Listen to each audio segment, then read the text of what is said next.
Today we're going to have a look at a rose by any other name, different acrylic media. I called it that because really all of the different formulae for acrylics are beautiful in their own way. And it's just a matter of playing with them enough to figure out how you can integrate them into your own painting practice. So I'm going to be looking at heavy body acrylic paint, fluid acrylic paint, high flow, and acrylic ink. And I don't know whether you had a chance to look at my video from my pop-up surprise live yesterday, where I did some overpainting and also used mask to go into kind of active surfaces, decorative surfaces, to start to create some form and shape of composition. So I'm going to be partly working on those. But first of all, let's just take a look at the different media. Okay, so let's have a look at the heavy body first. I'm going to show you my Liquitex Heavy Body Dioxazine Purple. I usually use, well, I always use Artist Quality, but I'll use either Golden or Liquitex. Those are my sort of go-to brands. So that's the heavy body, and it's a little bit sticky. And you know, when I first switched from watercolor to acrylic, I found it just a little bit sticky. I felt like I was painting with plastic. So let me just grab a brush and we'll have a look at what that looks like, just without anything added to it. The brush is a little bit damp. So that's the heavy body. And you can see if you scrape it over something with texture, you know, you can work with it quite dry and see the texture underneath. So what helped me with that, sort of feel comfortable with heavy body paint, when I first started using it, was I used mediums to thin it out and to give it a creamier look. So this is a gloss medium. This is Opus, our local art store. And what it does is it just pulls the paint out into a little bit of a creamier texture. So there it is, there. And I just really loved that. I don't think I would have carried on with acrylic if I hadn't discovered mediums. Strangely enough, I don't use them all that much now, maybe because I've learned to use some of the other formula. So that's the gloss medium, and when it dries glossy. I also will use matte medium, but matte medium tends to decrease the intensity of the color as you're working through the layers, because it reduces the light penetration. So I prefer to use gloss medium as I work up through my layers. And then if I want a matte finish, you can always put matte on top. But gloss will give you more color vibrancy. So that is, that's the heavy body paint. So let's have a look at some of the other types of formula. Like the next one is a fluid. I'm sort of moving down from, or say moving up in viscosity, moving down from heaviness, I suppose. So here's a fluid acrylic. And you know, basically, if you find yourself, as I did, you end up using too much, too often adding medium, then what you might want to do is start to use a fluid type paint. So here is ultramarine blue fluid. So it's almost as if you've already added the medium to it. But the thing is that when we added the medium to the purple, it's also a kind of a thinning out of the paint. So we're thinning out the intensity of the paint. But if you use a fluid formula, the intensity is there. So it's full strength pigment loading, but a smoother application. So now let's have a look at high flow. So this is the high flow, golden high flow, and it is very viscous. So it flows, drips. It's like a liquid, but it is also very loaded up with pigment. So let's have a look at it. This is a phthalo blue, and you have full pigment strength, but really, really fluid formula. So, you know, it really just depends on how you want to work. You can see it beads up here, just like a fluid would. So the advantages of moving down through these different formula, rather than just adding water or adding medium, is that you still get full strength pigment loading, even though you get a more fluid or liquid texture of your paint. One of the great things about the fluid paint is that you can load it up into these fillable pens. So this is called an empty marker acrylic empty marker. It's a little bit like a Posca pen, except it's empty. So you can, I filled it up with this high flow phthalo blue. So the thing about high flow is it is pretty pricey, but it's also really beautiful. So I haven't let this come down through the nib yet, so it might take a minute to come through. I'll just show you how these pens work, actually. They've got this removable nib, and you fill up the capsule here, and then eventually what I'll do is I'll switch to the ink while this one gets going. Because the next,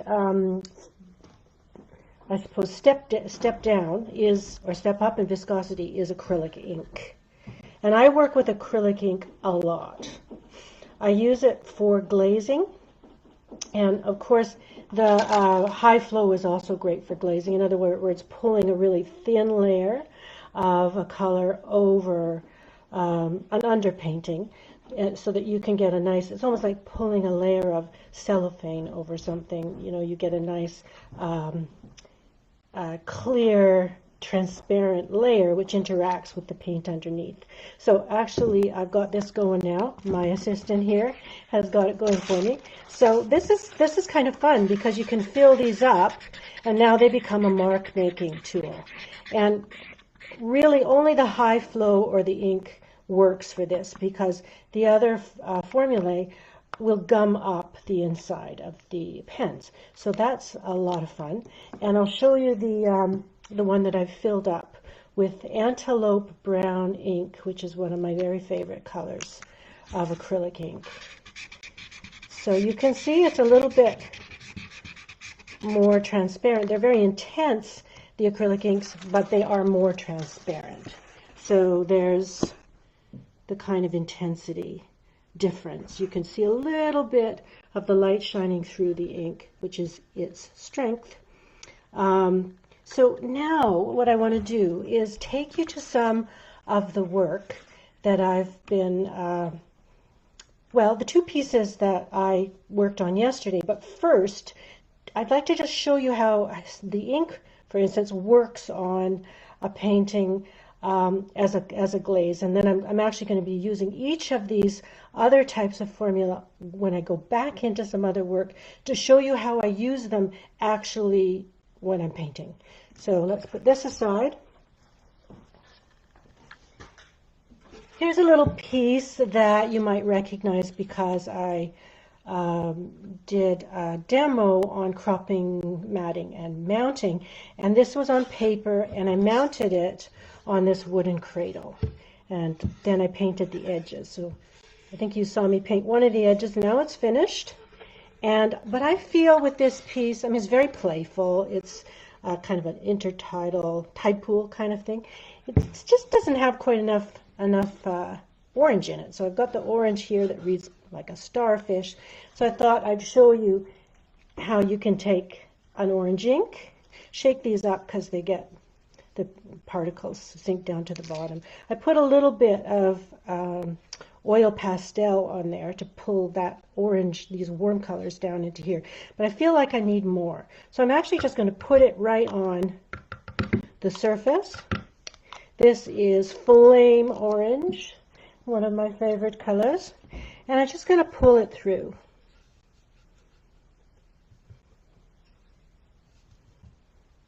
In a couple of places just to pick up, make that a little bit brighter, and maybe just dab it to vary the intensity. And that makes me happy.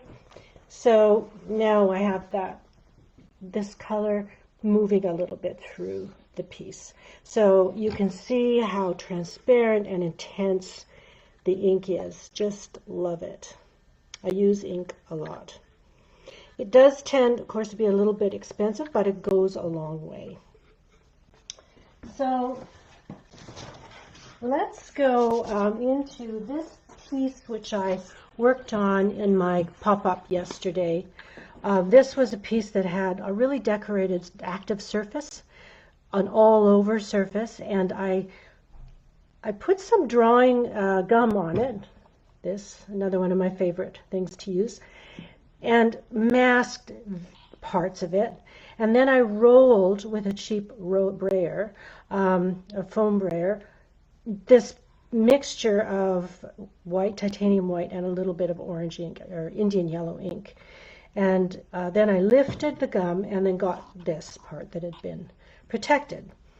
Now this morning I added a little bit more masking fluid. I put another layer of masking fluid, the drawing gum, on top. You may not be actually able to see it, but you'll see it as this evolves. So I'm going to use this beautiful antelope brown, and I'm just going to put it all over the piece.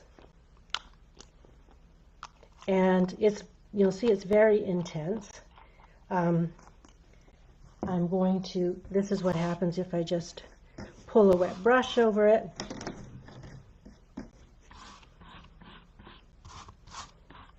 Beautiful color, but transparent enough, intense but transparent enough that we can still see what's underneath. I'm just going to add a little bit more back in here.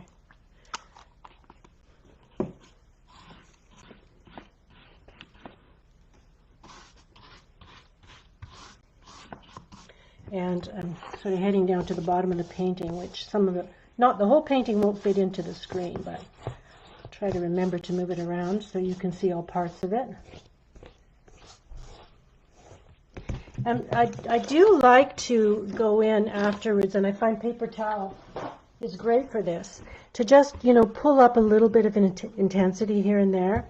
And I actually really like the kind of patterning that you get with the paper towel, this kind of stippled effect.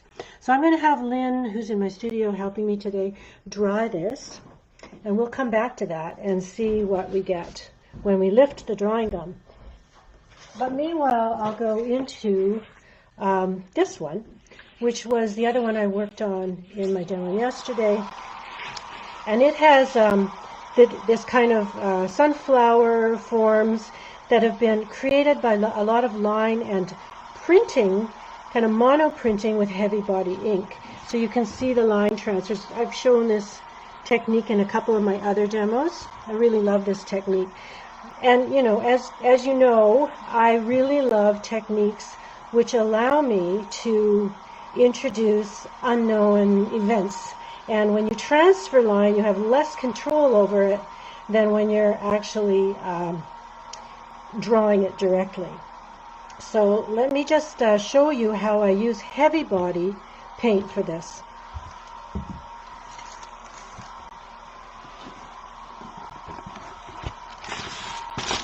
I like to use wax paper, and I'm going to put, again, this is my dioxazine purple.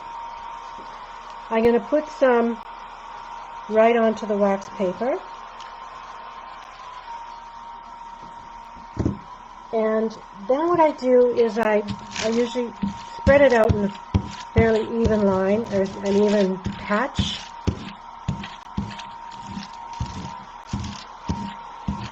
And I can draw right into it. Let's get a little bit more. So I'll just kind of create some activity in this, and when I press it back down again, those lines get transferred as negative lines. So there's the negative lines. And I just love that process. The other thing we can do is draw into it. And I'll go into some of the other visual language here. There's kind of petals, stems, petals, and leaves, seeds. And so we get a little bit more activity. So this is how I work. I like to go, take this surface that I create through a lot of experimental processes, paint it out, go back into it, paint that out again. So, yesterday I talked about how it's important to keep our mind open especially in the early stages of the work, so that we can really allow ourselves to respond to it. It's a lot more fun, and we get a little less involved with the idea of how am I going to actually solve all the problems in this piece 10 steps down the way. That's just crazy making, in my opinion. It's better to just try to have this attitude of play as long as you can, and then start to work with some of the resolution questions as you get into the latter stages of your piece. So that's how I love to use heavy body this way. And you can imagine if you used one of the more fluid formula, like especially high flow, it would just flow all over the place. So you kind of need the heavy body for this kind of transfer work, in my experience. So let's have a look and see how that other piece is going to emerge. This is the piece that we put the drawing gum on, and I put the drawing gum on, and then I put the ink on just now. So we've just run this is a crepe lifting eraser that is made specifically for this purpose. And if we run this over, now we get this interesting interaction of the different layers. And I purposely put the drawing gum on. I didn't follow exactly the forms that had been exposed in the first go, because what you're really looking for is interesting interactions.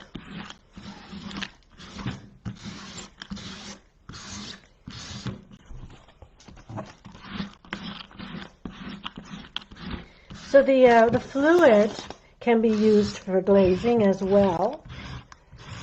And you can even glaze with a heavy body if you just thin it out, especially if it's a transparent color like a phthalo or a quinacridone. So I won't talk here as I pull the rest of this off, because you probably can't hear me well when I'm pulling this off. So.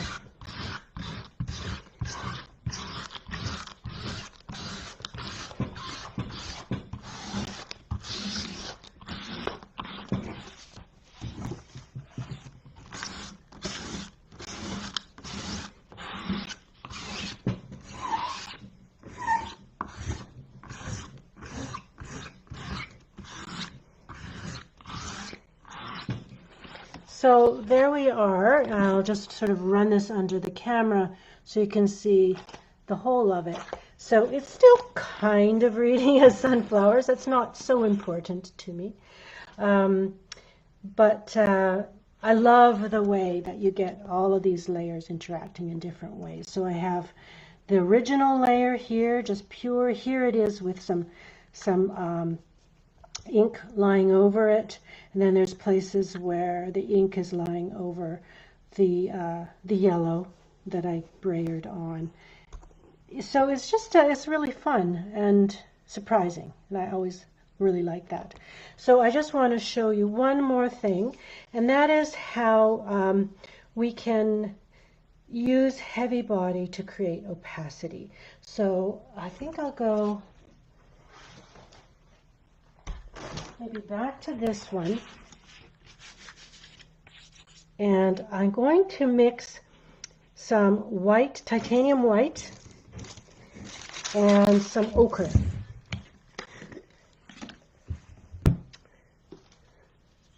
So as far as quantities that you buy these in, I suppose my most common quantity is this, but some colors, of course, you want mega quantities, and then there's a kind of an in-between size in the golden, this one. I have, the colors I use a lot of, I get in this size, and then the white, because we go through so much white, painting in opaque media like oil and acrylic, as opposed to watercolor. I was shocked when I realized how much white I needed when I switched from watercolor to acrylic, or expanded. I still paint in watercolor. So let's grab some ochre, and maybe we'll just brighten it up with a little bit of cadmium yellow too. So one of the things that I think often we need to do is, when we create these really active surfaces and use a lot of transparency, we create sometimes something that sits very much in one plane. So an active or decorative surface tends to sit in one plane, and line can also create this kind of look of the line all sits in the same plane. So if we want to create works that have a bit more depth, we have to vary the amount of transparency, and it comes back to this idea of contrast. So things that are transparent look more transparent if we push something opaque and quiet up beside them. Color looks brighter if we have neutrals pushed up beside them, especially neutrals that are pushed into the sort of complementary relationship with the color that they're sitting beside. That's another session. Okay, so I will just see how that works. If we go in now, say, and just start pushing some opaque paint up against some of these very, very active surfaces. So my first layer that I painted here was with white fluid with just a drop of yellow in it. So that does calm down the activity underneath there, but we can still see through it. So look what happens if we actually now pull something with titanium white, and titanium white is our most opaque color. Or would you call it a color? Non-color, all colors. I guess that's what black is actually, and acrylic is all colors, and white is more what you describe as no color. So, but you see how now the activity here, because we pushed opacity up beside it, is emphasized. So maybe we don't want to do that everywhere, but just be aware that that's a great use of the heavy body paint. And the other paints, the fluids, and certainly the high flow, don't give you that kind of cover. So that's what I have to say about the different media and how I use them in my own work. In another session, maybe I'll take you right through some of the other layers that I would build in this, because now we're only 3 layers in, and there's probably lots more of layers to come in the way that I work, and in this one too, in this one as well. And again, with this one, part of the work would be coming in with opaques to, create more quiet areas and areas that are really flat and not transparent. So I hope you find this useful and that you can maybe build some of these techniques and tools into your own practice.